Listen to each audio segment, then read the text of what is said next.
as they are on their way to Ramlila Maidan to take oath. With us in the studio right now is Dr. Gagan Malhotra. He is a friend of Arvind Kejriwal and Nupur Sharma of the BJP. So finally the BJP, Nupur, is going to be a part of today's ceremony. We are learning that the MLAs of your party along with the chief ministerial candidate, Dr. Harshvardhan, are going to be at Ramlila Maidan.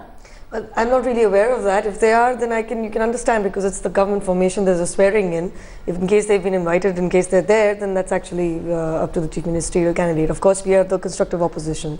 So I'm yet to actually find out if they're going to be present there. Constructive opposition, we'll talk at length about that. But Dr. Gagan Malhotra, a lot of people wonder about Arvind Kejriwal, you know, the entire image that he's projected, taking the metro today, the way he's been wearing his topi and the muffler, even when he goes to meet the lieutenant governor, there's no formality. Is this really the person he is, or is this political symbolism? Because a lot of people believe that.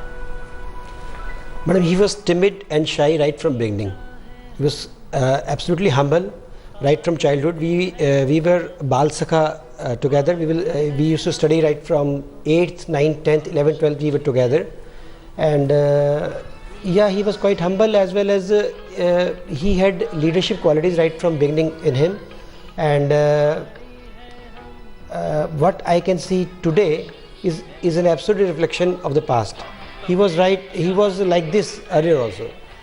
No, but there does seem to have been a sea change as far as his political ideology is concerned, from a man who just 2 years ago said that politics was a dirty game to someone who's going to become the Chief Minister of Delhi. Well, ma'am, right from beginning, school days, he had a lot much ideas in his mind to change the society. He was very good at social studies or civics, what we call political science, we call it today.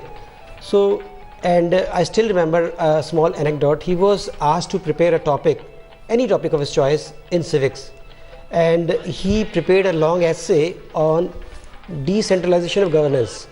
And I'm really happy. वही चीज़ वो आज जनता के सामने ला रहा है. मुझे अभी पता चला है इस चैनल के माध्यम से कि वो इस चीज़ को अपने रजीम में इम्प्लीमेंट करना चाह रहा है, डिसेंट्रलाइजेशन ऑफ गवर्नेंस को, जिसके लिए उसको बहुत एक्वॉलेट्स, बहुत प्राइजेस मिले थे उस समय. 1983 की बात बता रहा हूँ. सो जो प्रिपरेशन है, जो तो ग्रास रूट लेवल वहीं से स्टार्ट हो गया था. तो हम ये नहीं कह सकते कि जो आज अरविंद है वो पहले से डिफरेंट है. He is almost absolutely the same expressions, वो भाव भंगिमाएँ हुई जैसे डिबेट में बात करते समय होती थी. Okay, he still carrying the same.